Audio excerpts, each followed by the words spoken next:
नमस्कार मेरे प्यारे प्यारे बच्चों। तो आप पॉलिटिकल साइंस में हमारे पास एक सवाल है जिसको आपको आना चाहिए।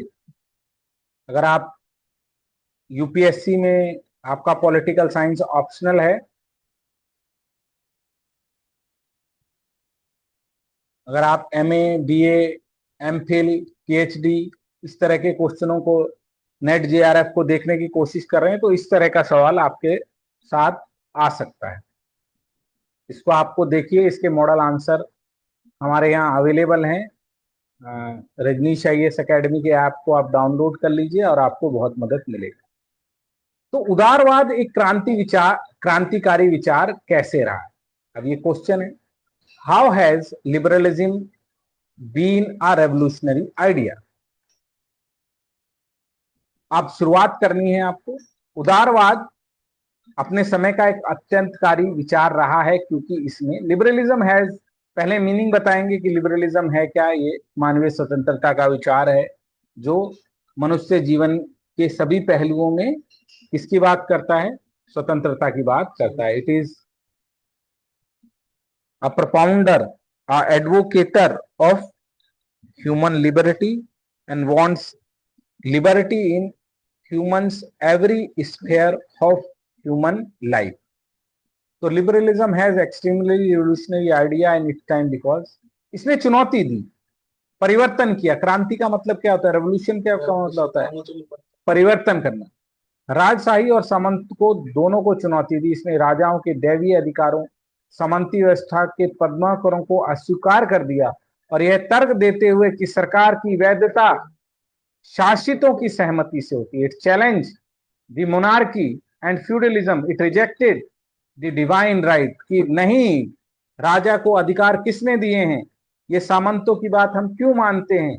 ये जो हरारकी आ गई है कि राजा ऊपर, फ्यूडल नीचे और किसानों की कोई बिसात ही नहीं है, ये सब बेकार है। आर्ग्यूइंग दैट गवर्नमेंट जो होनी चाहिए वो हमारी सहमति से बननी चाहिए, डेमोक्रेसी होनी चाहिए। ये रेवोल्यूशनरी आइडिया कैसे है? ये रेवोल्यूशनरी आइडिया इसलिए है क्योंकि इसने राज्य को, धर्म को नीचे किया और व्यक्ति को आगे बढ़ाया।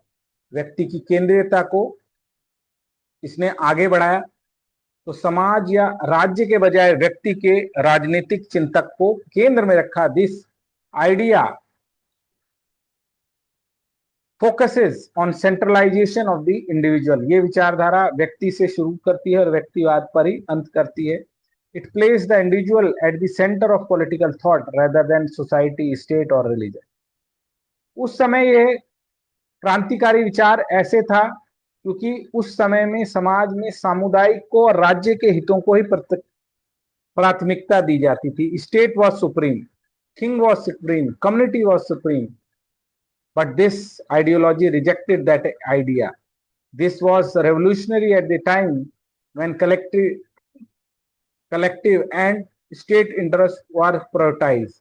इसने क्या कहा? आदमी और आदमी के अधिकार, प्राकृतिक अधिकारों की अवधारणा प्रस्तुत की, जीवन में स्वतंत्रता और संपत्ति, सार्वजनिक जन्मसिद्ध अधिकारों के विचार को इसने स्थापित किया जो कि व्यवस्थाओं के लिए खतरा था, क्योंकि इन अधिकारों को शासकों द्वारा दिया हुआ माना जाते थे। इन्होंने कहा नहीं, राजा ने नहीं दिए अधिकार, किसी देश ने नहीं दिए अधिकार, ये अधिकार किसने दिए हैं? नेचर ने दिए। This idea introduce the concept of natural right. The idea is universal inherent right like life, liberty and property was the major truth to the establishment of at that time, which considered these rights to be granted by ruler. इसने व्यक्ति के सामाजिक विकास और उसके विवेक को जोड़ दिया। इसने कहा नहीं, मरने के बाद क्या होगा वो छोड़ो, आज हम जीवित हैं, इस पर ध्यान लगाओ। तो इसने धार्मिक हठधर्मिता और अंधविश्वासों के खिलाफ विवेक को और तार्किकता के उपयोग को बढ़ावा दिया। इसने वैज्ञानिक और सामाजिक प्रगति का मार्ग प्रशस्त किया। It emphasized the reason and the progress. It promoted the use of reason and rationality against religion, dogma and superstitions, paving the path for scientific and social progress. यह विचारधारा है जो किसको लेकर आई? सीमित सरकार और कानून के शासन को लेकर आई। इस विचारधारा ने सरकार की वकालत की जो नागरिकों के अधिकारों का सम्मान करती हो और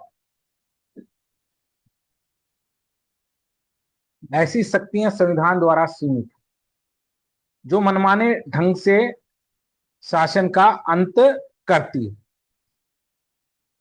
Establish the limited government and rule of law. It advocated for the government that represents citizen right and those in power were limited by the constitution. आर्थिक स्वतंत्रता का मार्ग खोलती है। इसने मुक्त व्यापार, हस्तक्षेप की वकालत की और आर्थिक प्रणाली को बदल दिया, जिसने नवाचार और धन के नए सर्जन के अवसर खोले। It open the path of economic freedom. It transformed the economic system by advocating the free market and the non-intervention, creating new opportunity for innovation and wealth. इसीलिए इन्हीं सभी कारणों के कारण उदारवाद को कई क्रांतियों जैसे अमेरिका, फ्रांसी के लिए प्रेरित किया और आधुनिक राज्य में कानून और अर्थव्यवस्था की नींव रखी।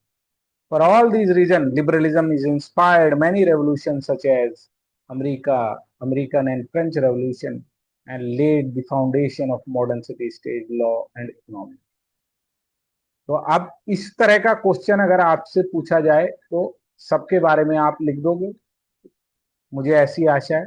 आप इसको जरूर ट्राई कीजिएगा मेरे प्यारे प्यारे बच्चों, और अगर आपका इंटरेस्ट है तो आप हमारे कोर्स राइटिंग का कोर्स कर सकते हैं।